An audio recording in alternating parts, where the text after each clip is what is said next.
Let's hear the question from this very low-rated anchor at CB. Thank you, President. Do you plan to ask President Bukele to help return the man who your administration says was mistakenly deported?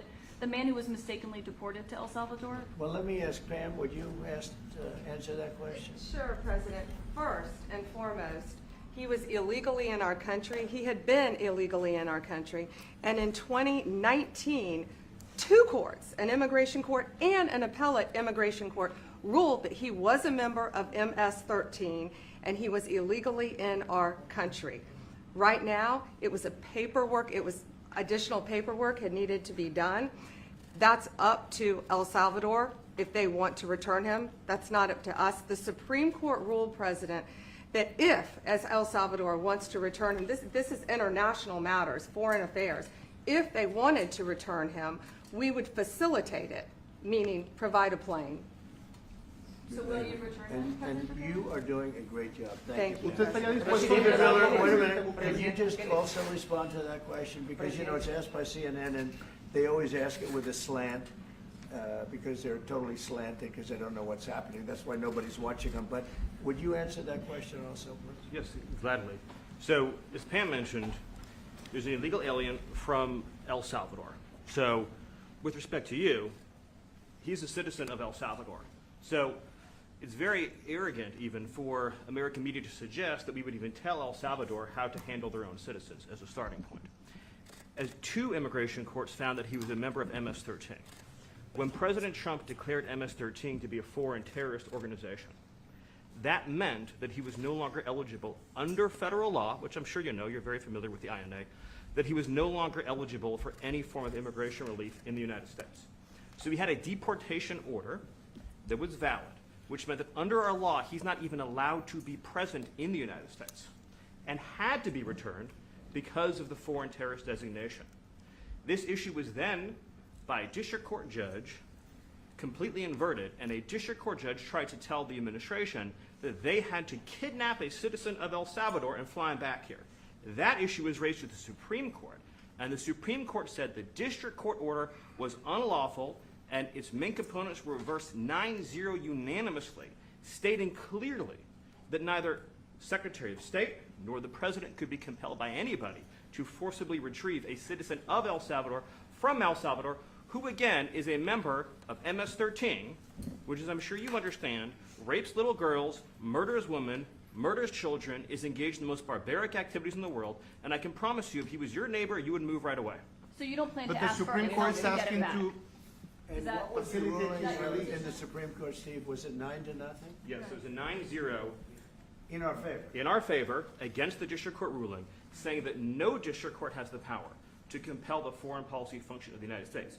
As Pam said, the ruling solely stated that if this individual, at El Salvador's sole discretion, was sent back to our country, that we could deport him a second time. Well, No version of this legally ends up with him ever living here because he is a citizen of El Salvador. That is the president of El Salvador. Your questions about it, per the court, can only be directed to him. I asked ¿Usted lo President liberaría, Bukele, Presidente what is Bukele? can President Bukele weigh in on this? Do you plan to return him? Well, I'm suppose you're not suggesting that I smuggle a terrorist into the United States, right? It's always How can I return him to the United States? Like, I smuggle him into the United States, or what do I do? Of course, I'm not going to do it.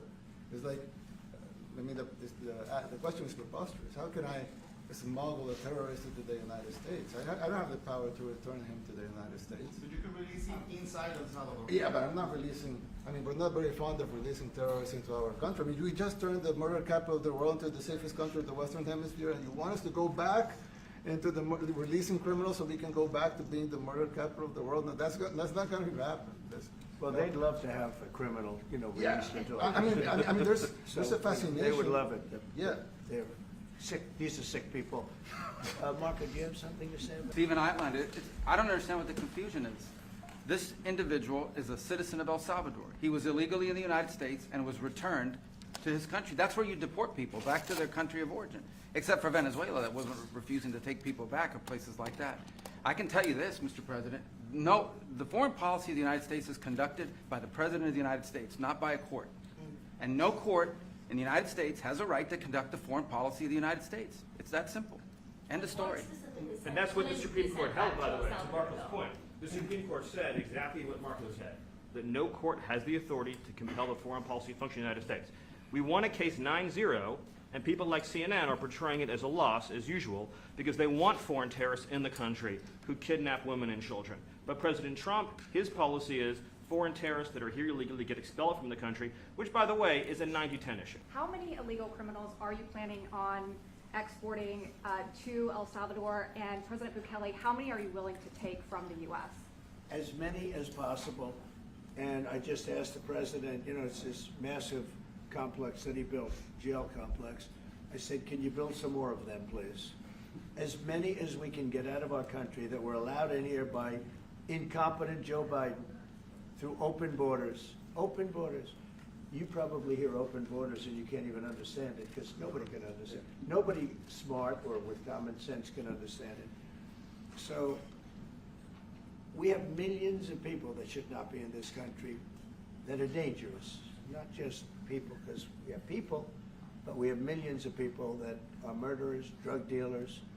They've been allowed to come into our country by other countries that were very smart. When they heard that this very low IQ president, and by the way, I took my cognitive exam as part of my physical exam, and I got the highest mark, and one of the doctors said, sir, I've never seen anybody get that kind of, that was the highest mark.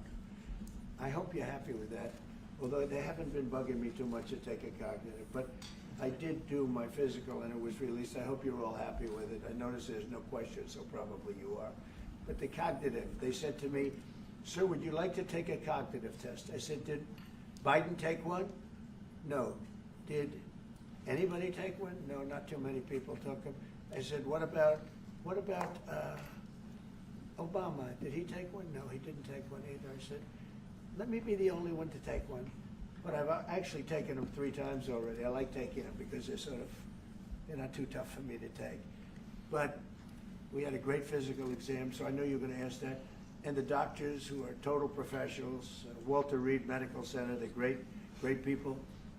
And I visited a soldier that was badly wounded, incredible soldier, lost his leg, and spent a lot of time with him. I mean, great with his mother, and it was really a very great thing. They do a phenomenal job. I just want to say, Walter Reed, I was there for, 5-6 hours. You were there with me. But I took a full physical, and it came out perfecto, so that's good. And she got me for a little longer. Would the U.S. be willing to... You know what? I should also just comment on the guy that was sent to the facility by mistake, the Maryland man, as they keep on calling him, but he's actually a Salvadorian man. And it's just interesting the way that they've been painting this picture, because there haven't been too many people. Well, I shouldn't say too many. I think there's been 2 that have been sent that, weren't supposed to be sent there. Both of them were illegal immigrants. Now, this gentleman, they're just calling him the Maryland man as if he was born in Maryland. But he wasn't born in Maryland. He was born in El Salvador. And it just shows how much they're trying to spin this whole thing. Even trying to ask, when is he going to be back? I've seen mainstream outlets talking about, when is this guy going to get justice? And then you hear from the actual administration, and the guy's a confirmed member of, I believe they said MS-13, not Tren de Agua. They said MS-13. It's been proven that he's a member. He's from El Salvador. He's in El Salvador. And yet the media is still trying to conjure up, like CNN, Caitlin Collins right now, still trying to conjure up this idea that somehow the Trump administration shouldn't have took this guy. He came into the country illegally. He wasn't supposed to be in the country. He's back in his home country. He's a gang member. He hits all the marks that the Trump administration is going for in this particular regard of bringing people to El Salvador. And the media is still saying, hey, like, are you gonna bring him back here? Of course not. Why would they do that? Who even wants that? The only people who could possibly want that are people who are so blinded by their hatred for Trump that they've just decided, you know what? Even if it's some violent gang member, possibly some violent gang member, let's have him back here, because it just puts a smear on President Trump and his administration. anything to just do that. You know, I've seen a lot of this side, and I talk about the left, where they have inclusion to the point of society, their society's destruction. You know, that's why, you know, they're having this situation with men and women's sports, because they're so trying to include people that they just pushed women aside, right? They were so trying to include these illegal immigrants that they ended up pushing the working class to the side and the black community to the side.